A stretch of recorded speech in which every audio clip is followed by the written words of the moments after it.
Assalamualaikum warahmatullahi wabarakatuh.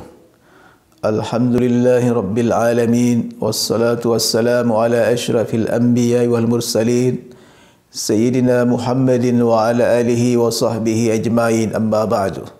Saudara-saudara, di malam ke-7 bulan Ramadan ini kembali saya menyapa dari Fakultas Teknologi Industri Universitas Muslim Indonesia. Saudara-saudara yang dimuliakan Allah Subhanahu wa taala, dalam melaksanakan hukum-hukum Allah Subhanahu wa taala, Allah Subhanahu wa taala sangat menjaga hukum-hukum keseimbangan. Artinya bahwa bagaimana seorang hamba atau seorang mukallaf dalam melaksanakan hukum Allah Subhanahu wa taala dalam keadaan mudah tanpa ada kesulitan sedikit pun. Karena Allah Subhanahu wa taala mengatakan yuridullahu bikumul yusra wa la yuridu bikumul usra.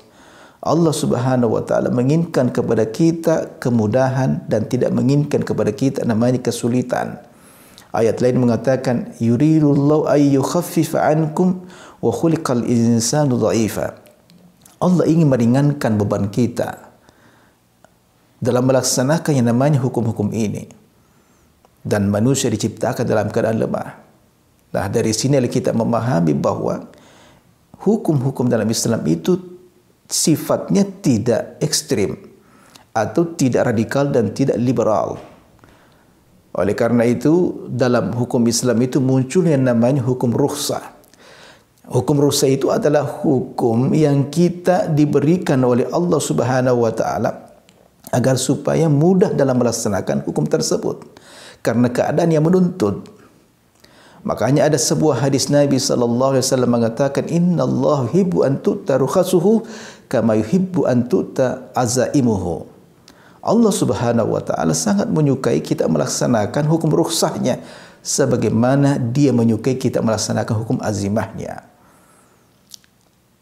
Contoh umpamanya, orang yang lagi sakit, lagi musafir, bagaimana hukum rukhsahnya? Nah, orang yang lagi sakit musafir boleh tidak berpuasa. Tetapi fa'iddatun min ayyamin ukhra, tapi kita harus menggantikannya sesudah bulan Ramadan. Tetapi sebuah catatan, menggantikan puasa Ramadan yang kita tinggalkan, jangka waktunya hanya 11 bulan.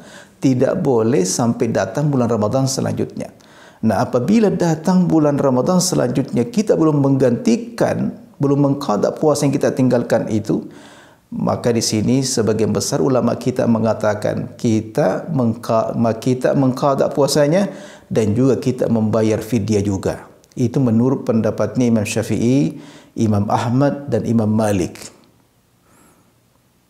Nah, berapa itu kadarnya? Sekitar setengah sa' namanya. Setengah sa'. Nah, setengah sa' itu adalah sama dengan satu mud. Nah, satu mud itu sama dengan setengah kilo lebih. Ya, jadi mengqada puasanya, di samping juga dia harus membayar fidyah sebesar berapa? Yaitu 1 mud, sama dengan setengah kilo lebih sedikit. Nah, kemudian bagi yang lagi haid bagaimana? Demikian juga yang lagi haid. Dia juga harus tidak boleh bahkan berpuasa, haram hukumnya berpuasa. Demikian juga dia tidak boleh juga melaksanakan namanya salat 5 waktu.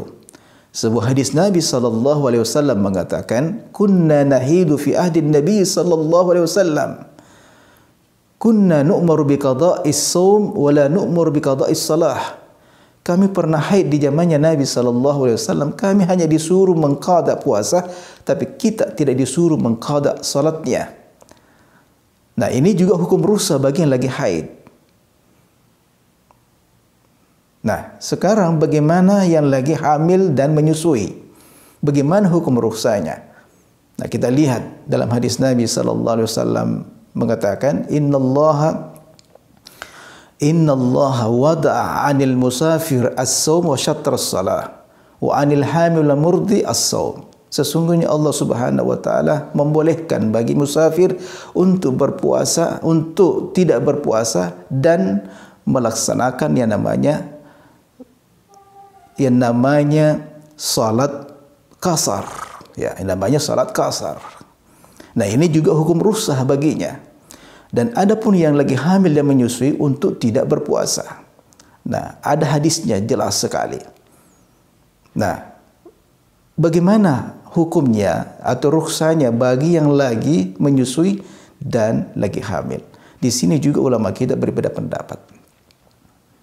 Apabila orang yang lagi hamil atau yang lagi menyusui berkelanjutan dalam menyusui dalam kehamilannya, setiap tahun hamil, setiap tahun menyusui, berkelanjutan, ya setiap tahun, maka di sini mazhab daripada Ibnu Umar dan Ibnu Abbas mengatakan bahwa itu cukup membayar fidyah saja, tidak mengqada puasanya.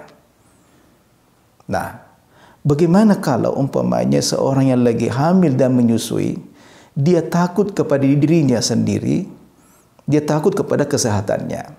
Maka di sini ulama kita mengatakan dia cukup mengqada puasanya, tidak membayar fidyah. Nah, bagaimana kalau seorang yang lagi hamil dan menyusui dia takutkan kepada bayinya kalau dia berpuasa? Maka di sini sebagian besar ulama kita mengatakan dia cukup mengqada puasanya. Dan sebagian ulama kita mengatakan dia mengqada puasanya dan membayar fidyah. Dan ada juga mengatakan tidak, dia cukup membayar fidyah saja, memberikan makan kepada orang miskin. Nah, disinilah kalau kita ingin mengambil salah satunya silahkan. Mau pilih yang mana kita? Tetapi menurut Syekh Yusuf Qaradawi mengatakan cukup membayar fidyah saja, tidak mengqada puasanya. Nah, berapa itu? Yaitu setengah sa'. Setengah sa' itu sama dengan 1,5 kilo. Jadi 1,5 kilo kita berikan kepada orang miskin bagi ibu yang hamil dan menyusui karena takut kepada bayinya. Nah, inilah hukum-hukum rukhsah dalam Islam yang harus kita ketahui sehingga kita mampu melaksanakan hukum-hukum Allah Subhanahu wa taala dengan mudah tanpa ada kesusahan di dalamnya. Sekira sekian, semoga ada manfaatnya. Wassalamualaikum warahmatullahi wabarakatuh.